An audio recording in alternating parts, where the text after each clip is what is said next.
बूढ़ा हो गया वो बाप, शरीर सूख गया। बुढ़ापा क्या है? जंग लगा लोहा। लोहे पर जंग लगता है जब पानी की मार पड़ती है, और जिंदगी को जंग लगता है जब अपनी औलाद का दुष्कार मिला करता है, जब अपनी औलाद से उपेक्षाएं मिला करती हैं। एक बात अंतर इतना है कि लोहे को जंग बाहर से लगता है और जिंदगी को जंग भीतर से लगा करता है। बाहर की जंग को मिटाने के लिए कोई रेख मार्ग मिल जाता है बाजार में, मगर भीतर की जंग मिटाने का कोई भी उपाय हमारे पास नहीं हुआ करता है। उस बूढ़े ने बच्चों को पढ़ाया लिखाया, उसकी पत्नी की मौत हो गई, अकेला बुढ़ापा, दो बेटे, एक डॉक्टर एक इंजीनियर, पढ़ा लिखा के बड़ा किया। बड़ा आश्चर्य होता है मुझे कि एक बाप अपने 4 बेटों को पढ़ा लिखा के योग्य बना देता है, अपने 4 बच्चों को खिला देता है एक बाप, लेकिन 4 बच्चे मिलकर के बुढ़ापे में एक बाप को रोटियां नहीं दे सकते हैं। मेरे भाई, जब छोटे थे तो इस बाप ने तुम्हें खिलाया था, पिलाया था, आज बुढ़ापा है, 4 बच्चे रोटियां नहीं दे सकते उसको। अरे तुमसे अच्छा तो वो बंदर होता है जो नाच नाच कर मदारी का पेट भर दिया करता है। ध्यान रखिए, क्या जिंदगी है हमारी, क्या जीवन है हमारा। अपने ही घर में परायेपन का बोध, ऐसे रहते हैं जैसे पड़ोसी के घर में रह रहे हो। कल तक जहां हुकूमत चलती थी, आज 2 रोटी का भी इंतजार करना पड़ता है।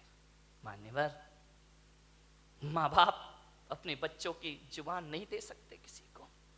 क्या हालात बना दिए हैं कि बुढ़ापे में मां बाप बच्चों के सामने चुपचाप हाथ बांधे खड़े रहते हैं। ध्यान रखिए, उनके पास कुछ नहीं है। उस बूढ़े बाप को बहुएं पसंद नहीं करती थी, फूटी आंख नहीं सुहाता बूढ़ा उनको, बड़ी परेशान हो गई बहुएं।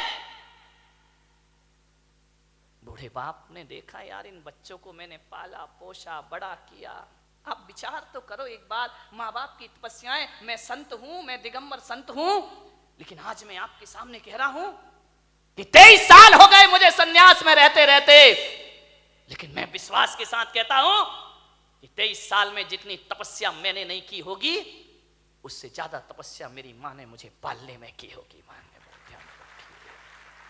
क्या पाते हो तुम अपनी जिंदगी में? मां बाप के एहसान।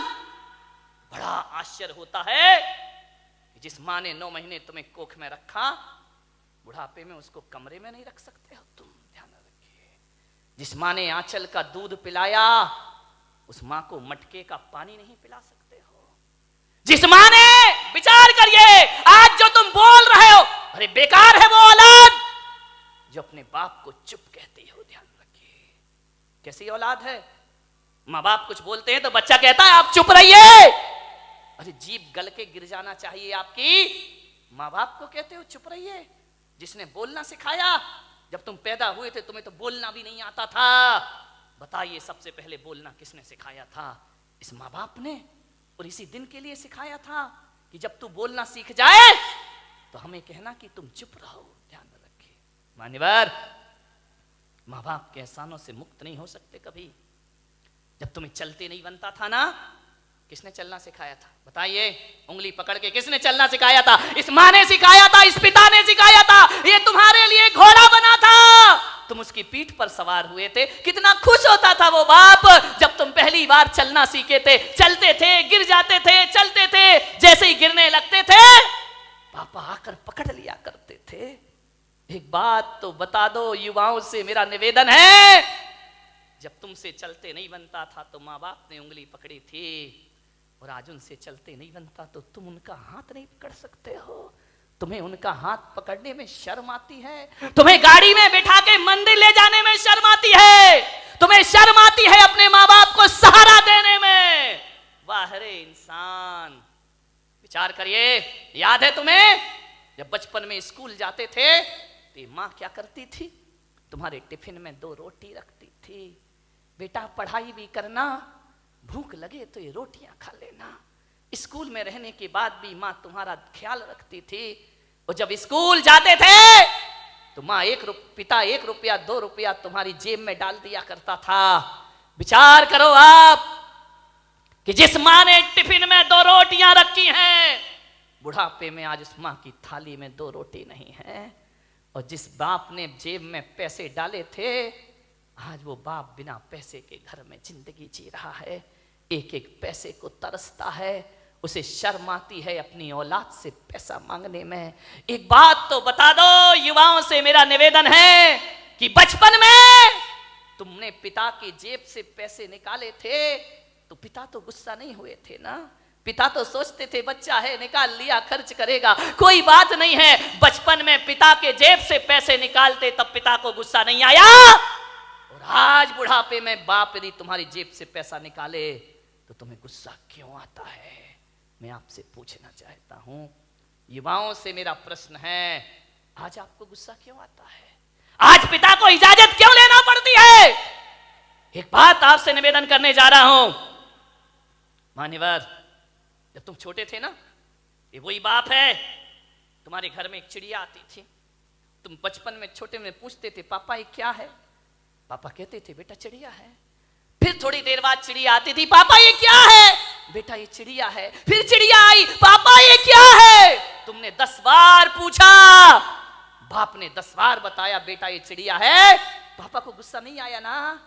और जब बुढ़ापे में एक बाप किसी बात को 2 बार पूछ लेता है तो आप कहते हो तुम्हें एक बार का समझ में नहीं आता है, बार बार पूछते रहते हो। कितनी बार समझाऊं तुमको?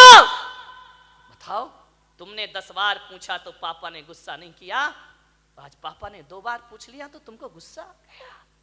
तुम कहते हो कि माँ बाप जिद करते हैं, बुढ़ापे में परेशान करते हैं। तुमने भी बहुत जिद की थी जब तुम अपने माँ बाप के साथ बाजार गए थे, खिलौने के लिए मचल गए थे, पापा यही खिलौना लूंगा, पापा के पास पैसे नहीं थे, पापा मुझे यही वाला चाहिए। सोचिए, आप विचार करिए, बाप के पास कुछ नहीं था, तुमने डिमांड की, तुमने जिद की, तुम भी तो सड़क पर मचल गए थे, बाजार में रोने लगे थे, तब पापा को गुस्सा नहीं आया। और आज माँ बाप थोड़ी सी जिद कर ले, तुमको गुस्सा आ जाता है। किस काम की जिंदगी है ये तुम्हारी? मान्यवर, विचार करिए, तुमने कितना परेशान किया है माँ बाप को। उस परेशानी का यदि 1% भी चुका सको तो माँ बाप खुशी से अपनी जिंदगी जी लेंगे। मेरे भाई, मैं आपसे निवेदन करता हूं, माँ बाप का सम्मान ना कर सको कोई बात नहीं है, ज्यादा उनका मान प्रतिष्ठा ना दे सको कोई बात नहीं, लेकिन मेरा आपसे आज एक निवेदन है, इज्जत ना दे सको कोई बात नहीं, मगर ऐसा तो करो कि माँ बाप इज्जत से उस घर में रह सके। ध्यान रखें, इतना तो कर सकते हो ना कि सम्मान की जिंदगी जी सके। वो क्या करते हम माँ बाप के लिए? स्वामी विवेकानंद बहुत बड़े संत हुए, अमेरिका गए,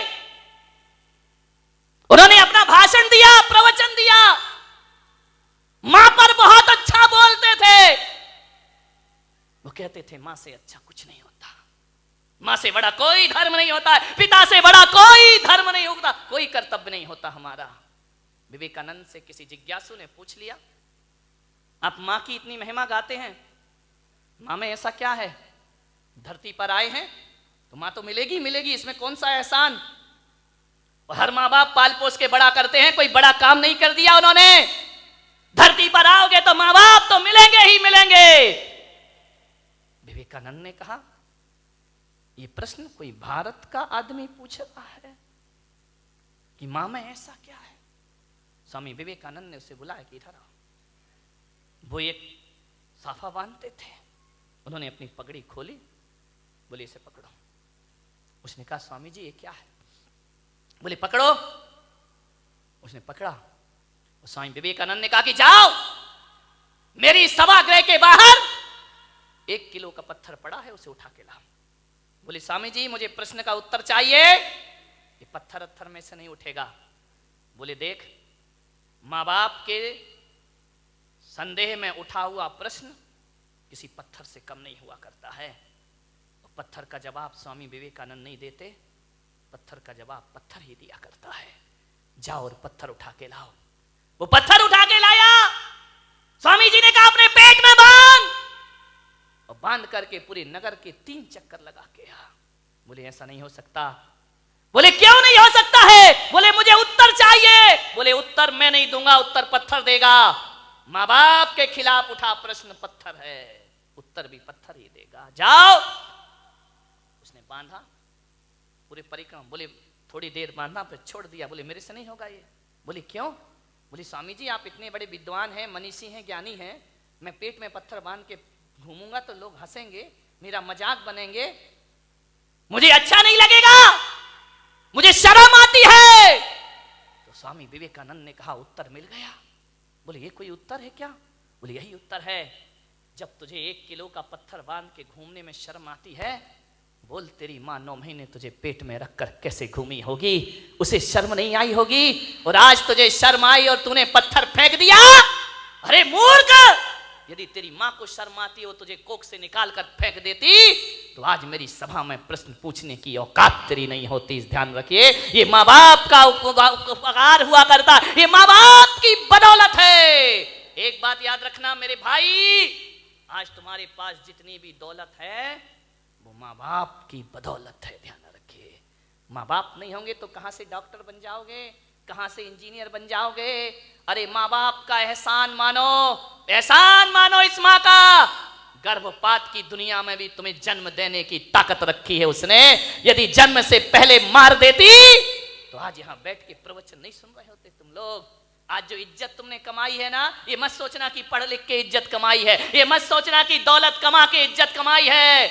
आज किसी संत की सभा में इज्जत से बैठे हो तो अपनी बदौलत नहीं, अपने माँ बाप की बदौलत बैठे हुए हो। ध्यान रखिए, मेरा आपसे निवेदन है, यदि ये माँ तुम्हें जन्म देके किसी कचड़े घर में फेंक देती ना, जैसे आज बुढ़ापे में तुम उसे फेंक रहे हो, यदि बचपन में इस माँ ने फेंक दिया होता ना तो ना तुम्हारी जात का पता चलता, ना तुम्हारे बाप का पता चलता, और इस धरती पर नाजायज औलाद बनकर जीते रहते। कोई तुमसे शादी करने को तैयार नहीं होता मेरे भाई। माँ बाप ने जिंदगी भर अपना चरित्र बचाया है, इस माँ ने अपने सतीत्व को बचाया है, उस पिता ने अपने चाल चलन को सुधारा है, तब जाकर तुम इस समाज में इज्जत की जिंदगी जी रहे हो मेरे भाई। ध्यान रखिए, ये इज्जत भी माँ बाप से मिली है, ये नाम भी माँ बाप से मिला है। और तुम्हें डॉक्टर बनाने से पहले तुम्हें डॉक्टर बनाने का सपना माँ बाप ने देखा था, तुमने बाद में, तुम्हें तो अकल भी नहीं थी, तुम्हें तो समझ भी नहीं थी कि इंजीनियर क्या होता है, डॉक्टर क्या होता है। माँ बाप तुम्हें बनाते हैं। आज तुम जहां भी हो, संतों की बदौलत, भगवान की बदौलत हो या ना हो, माँ बाप की बदौलत आज तुम जहां पर भी हो। ध्यान रखिए, माँ बाप का हाथ है इसमें। बूढ़ा दुखी हो गया, बहुएं पसंद नहीं करती, घर जाता बूढ़ा तो ऐसा लगता जैसे किसी जेल में प्रवेश कर रहा हो। पत्नी भी नहीं, फोटो लगी है पत्नी की, लेटा हुआ है पलंग पर, कभी पत्नी को देखता है, कभी अपने आप को देखता है। रात कटती है करवट में, पता नहीं चलता कितनी लंबी रात है। यूं तो अमावस 15 दिन में एक बार आती है, लेकिन उस बूढ़े की जिंदगी में तो अमावस ही अमावस थी, पूर्णिमा तो कभी आ ही नहीं पाई। सुबह ताने भरे शब्दों से नाश्ता मिलता, उलाहना दे करके 2 रोटी मिलती, करते क्या हो तुम यहां बैठे बैठे? कुछ नहीं बोला बूढ़ा। ठीक है, जाए भी तो जाए कहां? बड़ा दुखी था, मर भी नहीं सकता, मौत भी नहीं आती, जी भी नहीं सकता, जीने जैसा कुछ बचा भी नहीं है। बहुत दुखी है बूढ़ा।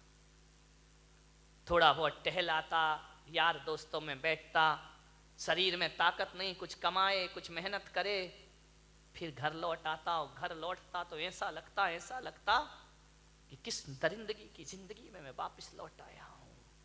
कोई ढंग से बात नहीं करता, बेटे के पास टाइम नहीं, वो क्लिनिक से आता, वो साइड से आता, नहाता धोता, टीवी के सामने बैठ जा। बूढ़े बाप से कोई कुछ नहीं पूछता। मैं युवाओं से निवेदन करूंगा, बूढ़े माँ बाप को बुढ़ापे में कुछ नहीं चाहिए, कुछ नहीं चाहिए। कोई बूढ़े माँ बाप नहीं कहेंगे अच्छा कमरा दो, अच्छा बंगला दो, गाड़ी दो, मोटर दो, अच्छा खाना दो, कोई माँ बाप नहीं। आपसे निवेदन है, जब कोई बेटा विदेश जाता है ना घूमने के लिए, पढ़ने के लिए, यदि वो पत्नी से पूछता है क्या लेकर आऊं, पत्नी कहती मेरे लिए हार लेकर आना। बच्चे से पूछता बेटा तेरे लिए क्या लेके आऊं, वो कहता है मोबाइल लेके आना। बहन से पूछता है तेरे लिए क्या लेकर आऊं, वो कहती है अच्छे से सूट लेकर के आना। लेकिन जब माँ से पूछता है माँ मैं विदेश जा रहा हूं, बता तेरे लिए क्या लेकर आऊं, तो माँ कहती है मेरे पास सब कुछ है मेरे बच्चे, कुछ लाए या ना लाए मेरा लाल तू वापिस आ जाए, इससे बड़ा उपहार मेरे लिए दुनिया में कोई दूसरा नहीं। एक माँ है जो केवल तुम्हें चाहती है, तुम्हें बस, बाकी सारे रिश्ते तो तुमसे कुछ चाहते हैं। ध्यान रखिए, तुम्हें चाहने वाला कौन है? मान्यवर, क्या चाहिए एक बूढ़े माँ बाप को? पत्नी डिमांड कर सकती है साड़ी की, आभूषण की, माँ बाप तो नहीं करते। कोई उन्हें अच्छा पहनना नहीं चाहिए, उन्हें अच्छा कपड़ा नहीं चाहिए, उन्हें तो सब जीवन जी लिया है। ध्यान रखना, लड़कों से मेरा निवेदन है, बूढ़े माँ बाप को केवल प्रेम के 2 शब्द चाहिए। रूखी रोटी दे देना, ऑफिस से दुकान से जब भी लौटो 2 मिनट अपने माँ बाप के पास जरूर बैठना, उनका हाल चाल पूछ लेना, समस्या का समाधान कर पाओ या ना कर पाओ 2 शब्द प्यार के बोलना कि पापा जी कोई तकलीफ तो नहीं है ना, कोई कष्ट तो नहीं है ना, आपकी तबीयत ठीक है ना, बस इतना बोल दो। ध्यान रखिए, कुछ नहीं चाहिए माँ बाप को। एक माँ को इतना ही तो सुनना है कि माँ से इतना बोल दे बेटा कि मम्मी तू ठीक है ना। मैं आज आपसे पूछता हूं, एक सच्चा बेटा होगा तो आज जाके घर में माँ बाप से पूछेगा कि माँ बाप, माता पिता जब तुमने मुझे जन्म दिया था क्या सोच के जन्म दिया था? एक बात पूछना प्रश्न अपनी माँ बाप से, क्या सोच के तुमने जन्म दिया था मुझे? आप बताओ पिताजी, जैसा आपने सोचा था मैं उसके अनुसार हूं या नहीं हूं? पूछ लो एक बार अपने माँ बाप से। किन अरमानों से जन्म दे के पाल पोस के बड़ा किया था, मैं आपकी इच्छाओं के अनुरूप जीवन जी रहा हूं या नहीं जी रहा हूं? और माँ बाप यदि कुछ ना बोले तो समझना कि तुम अभी वैसा जीवन नहीं जी रहे हो। और मैं पुलक सागर आपको कहता हूं कि माँ बाप यदि चुप हो जाएं तो कसम खा लेना कि आज से मैं माँ बाप के अनुसार जिंदगी जीने का प्रयास करूंगा। ध्यान रखिए, और जो बेटा ऐसा कर लेगा वो किसी संत से कम नहीं हुआ करता है।